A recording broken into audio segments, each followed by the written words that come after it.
I'm Paul Roby from Ennis Wind and Solar. Today we're going to talk about on-grid solar systems. On-grid is your most common solar that you'll see on different houses and so forth in your neighborhoods and your communities.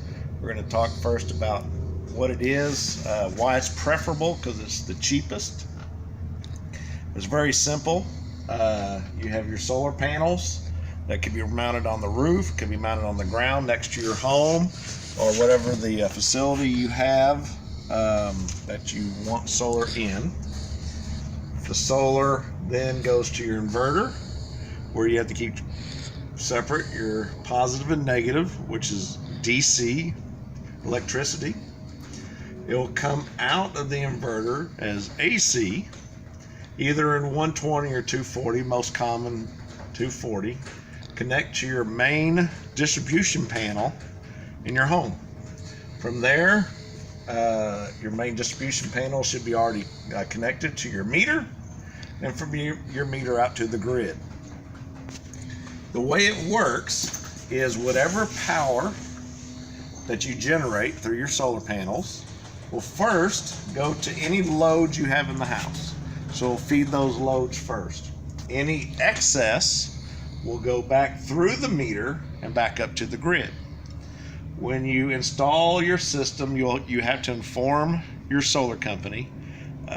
Here in Texas, most people either have an Encore meter or they have a co-op meter. So either one, you have to contact them. They will come out. Almost everyone nowadays has a smart meter.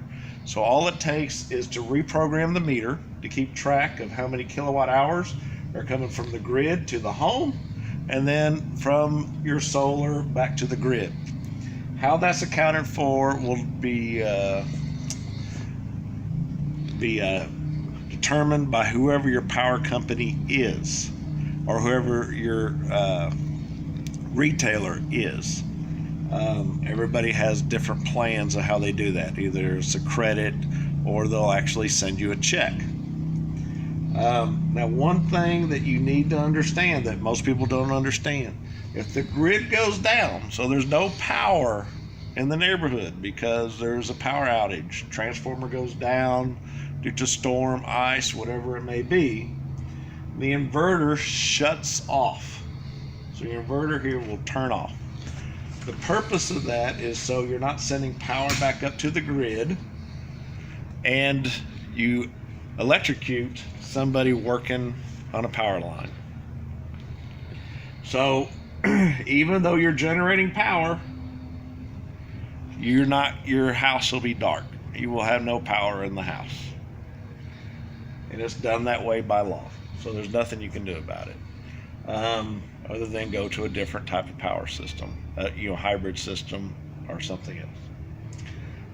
The next question I get all the time, well, how do I determine how much power I need? So on everyone's electric bill, you will see a graph similar to this.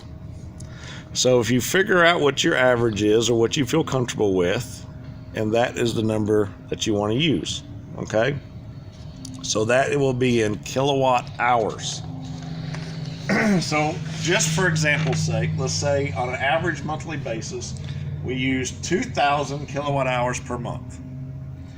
So the way the calculation works is you would have 2,000 times 1,000 watts per kilowatt divided by 30, which is 30 days in a month, and divided by 6, which is the average number of hours of solar that you generate per day.